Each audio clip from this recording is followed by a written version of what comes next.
Addison Richards in the bunker with us, CFL alum, U Sports alum, and of course Dupes. And coming up, U of C Dinos head football coach Wayne Harris Jr. Every Thursday, though, we do the Sask Snow Beef WHL prospect profile, brought to you by our friends at Sask Snow Beef, the most delicious beef in, on the prairies. I was going to say in this province, but all the prairies. Wagyu beef, superior marbling, superior taste. It's so good when it hits your lips. It's Sask Snow Beef. Yeah, it melts in your mouth. It does. Can you bring it up, Clark? There it is. Connor Zary of the Kamloops Blazers. He's a Saskatoon kid, 6 foot, 180. He is eligible for next year's, this upcoming summer's NHL draft, leading the Blazers in scoring this season. The scouting report from our good friend Jeremy Corrigan. CKPG Sports says he's got good speed and drive, gets to the dirty areas, not scared to throw the body, high hockey IQ.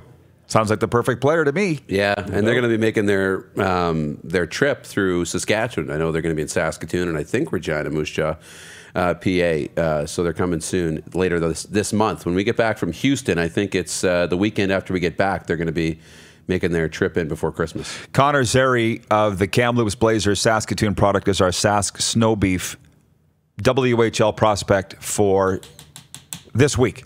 So thank you so much, and keep her rolling, Connor. Prairie Mobile text line, anonymous texter, just a random, says from the 381, how great is this show? You have one of the all-time best players in the CFL just hanging out and chatting. I think he's referring to you, Addison. I was going to say short, but yikes, one of the best. He's talking about Nick Lewis, I think, from last hour. No, it is so great. Here we go. Thank you from Cal in the 515.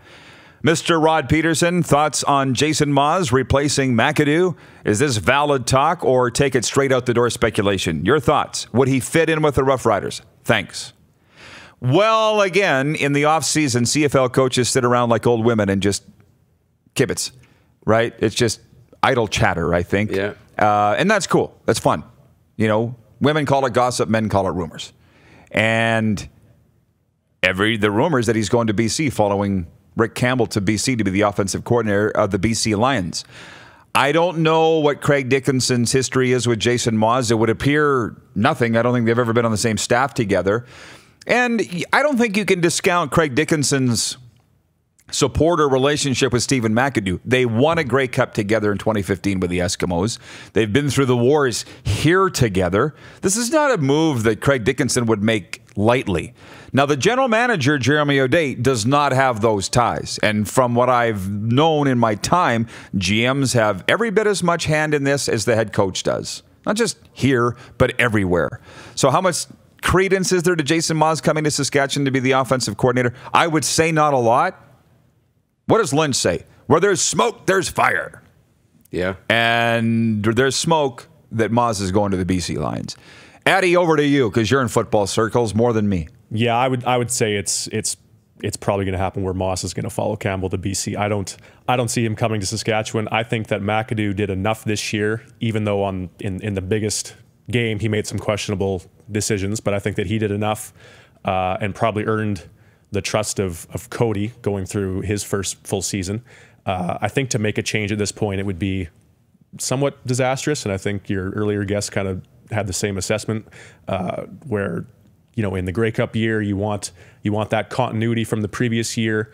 I think McAdoo has to just not, overthink things, especially with, what he did with Bennett in the playoff game. I personally didn't agree with. I thought that was kind of a bonehead move, but I think he's done enough to stay, and I think to blow that side of the ball up would be pretty bad at this point. Yeah, it'd be crazy. It'd be real crazy. And for Jason Maas, too, he's got to be self-aware about, what made him a real quality head coaching candidate, being an offensive coordinator, working with Rick Campbell. It set him up to be the head coach in Edmonton. And now, if you want to go back and prove that you're still a valuable commodity as a coach, go back into that situation where you're super comfortable and you've got maybe one of the, if not the top quarterback in the CFL, or top 2 or 3 anyway, in Mike Riley. That's a great, and one of the top receivers in the CFL too. It's a good situation. There's a lot of toys there for Jason Maas to play with in BC.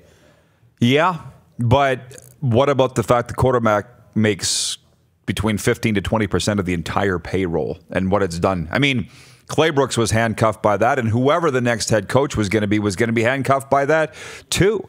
I saw Rick Campbell say at his news conference on Monday that there's a ton of untapped potential here on this roster. I'm sure that's true. But the way the salary cap's aligned there in BC, that hasn't changed. I mean, how much of a elephant in the room is that, do you think, Addison? I think it's pretty big. I think it handcuffs what you can do with certainly pulling in quality free agents, being able to re-sign guys from your own team that are going to be free agents. And I mean, if you have a guy making that much money, I mean, you know, the expectations are sky high, especially at that position.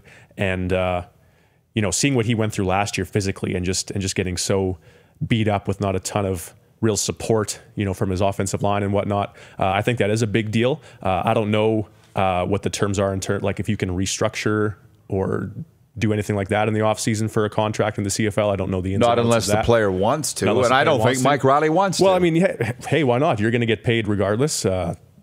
Shoot, why would you give away your money? But I mean, if you want the team to be successful, you know, maybe there's some leeway there where you can give up a little bit to bring in another piece to make everything else more successful. Well, I've heard many, many stories of players being asked to take pay cuts in the CFL, particularly here in the past. And one thing I love is I've had people write into the show. You've probably seen the tweets, Darren, and Facebook messages. They're like, we could listen to you tell rider stories all day. Well, kids, here's one. Pull up a chair. Roger Aldag, early 90s or late 80s, gets called in and asked to take a pay cut by the general manager. I guess it was Alan Ford, so it would have been early 90s. Well, if you know Roger, he's going to take it. Whatever's best for the team, right? So he takes his pay cut, and then Alan Ford can bring in just a host of to Elgard and Jurison and all these. Well, Roger took one. Why can't you? Right? Oh, so they hate him. Well, that's just Raj, being Raj. Yeah. You know, now this is different world, different era. But Mike Riley at $750,000 a year, whatever it is, it just doesn't seem to me that he's that interested in taking a pay cut. And I'll say it again. Why would he be? The team gave it to him. Yeah. You know, that's their and if problem. they were That's going their to, problem. somebody else was. Right, if you believe the rumors and that the Riders were in on Bo Levi at $700,000 or $800,000 or whatever the numbers were, there were other teams that were going to pay that price tag. So, yeah, it's not Riley's fault. If they weren't going to give it to him, somebody else was. It's not just that BC was stupid and spent all their money. switching gears, I have written down here, #MeToo. Addison, you're coaching young people in football. This latest Me Too movement has stretched to hockey, not football yet. But are you and your buddies talking about it at all, and, you know, abusive coaches being called out? Personally, the group of coaches that I'm with, they're very young to begin with. So they're very, understanding that the kids that we're mentoring, coaching, they have a lot going on outside of the sport. So when they come to us, it's supposed to be sort of a getaway or a safe place, whether or not you like that term. But we want it to be a safe place. I do think that there needs to be, not just in hockey, football, across the board in coaching, there needs to be sort of this mindset change from being, the hard-ass coach to being not soft, but just being a little more understanding that, you're coaching human beings that have a lot of problems outside of the game. So I think that regardless of if you're a young or an old coach, you need to be mindful of that. Mm-hmm. I'm just listening to you talk. I'm enjoying it. Good. You're done? That's all I got. Yeah. Well, no, that's my 2 cents. I have not yet. I'm enjoying talking about it every day. I think talking about it is the best first step. Yeah. I saw Dave O'Brien, former head scout of the Spokane Chiefs, writing on Facebook last night, tagging his former coach in the SJHL, Mark Odnikon, and saying, "Mark, thank you for everything you did for me 25 years ago. At the time, I didn't like it, and I thought you were being unfair. Now that I'm your age, then I understand what you were doing. Thanks for all you did." And I wrote in there, I said, "Guys, let's keep this going. We got to get this positive stuff going, because anybody that's not in hockey or not in sport," and let's be frank, that is the majority of society's not involved in sport, are looking at sports going, what is going on in that culture? It's horrible. I know. And it's not. It's not that horrible. Now, furthermore, Austin Davis sat in that chair yesterday. And by the way, we'll be bringing him back lots, because I'm oil, he's water. and we've got differing viewpoints. He said what Mike Babcock did to Mitch Marner, what did he call it? Mental torture? Yeah. That's what he called it. And then earlier in the program, we had Alan May on, the Washington Capitals analyst, who said, big deal, what he did to Mitch Marner. That's the difference in opinions. Yeah. You want to talk about mental torture?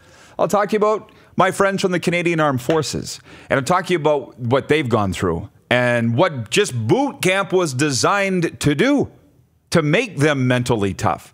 So is it the player's fault? Not saying Mitch Marner is a mental midget, but somebody who's emotionally incapable of taking any kind of criticism. Is any coach on the hook because he hurt that kid's feelings? Because where did this all start? With Mike Babcock being fired in Toronto, Mitch Marner said, he did this to me. Yeah. Well, that's not physical abuse. And let's make a... Was it wrong? Probably. And that's where I started by saying, if you think Mike Babcock is the only coach to play head games, you really have no idea how sports works. Well, and then it started this whole trickle down that's nowhere near done yet. Did it ever? And let's remember, though, Mike Babcock didn't get fired for how he treated Mitch Marner. Mike Babcock got fired because he wasn't winning hockey games. Right, but it went sideways fast. But it went sideways really quickly. And there's different things that work for different people and for different groups. That Leafs team was in a real funk and in a real tough spot. They were starting this rebuild when Mike Babcock came along. And so his, you mentioned boot camp, that tough kind of structure and let's get everybody on the same page worked. It got 100-point seasons, record-setting years. The Leafs were on the right path. Now, we know that that's not the way to keep everybody happy and on the same page for a long term. It's about, I see this with... different situations, but think of like families. You have kids and they come from different places and you go to camp and you got to bring some structure. So you got to be tough and you add some of that structure. But in order for a whole life of love and to have success, you have to have a little bit of that softness, the caring and all those different things. So it's about, what do you want out of your coach? Do you want somebody who's going to be with this group for 20 years and be able to build relationships and all that stuff? And that's great. Or do you need somebody to turn things around really quickly? It's the boot camp thing. And everybody's sitting here looking at it from another perspective. You mentioned so few of us are in sports. It's an extraordinary environment. They're getting paid millions of dollars. The pressure to win is so great, and you're looking for every edge, every chance. You need their focus. It's much like the military.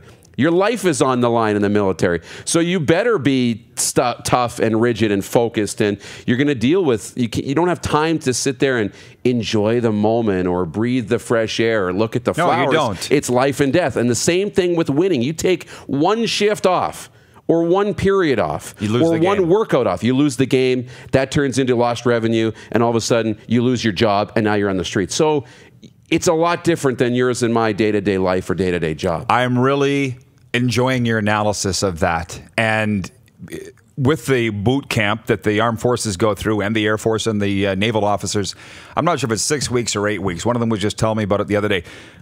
One of my friends, Brad's watching the show this morning. He's been texting me as the show goes on. You tell me how long the boot camp is, because they are mentally breaking you down to build you back up, right?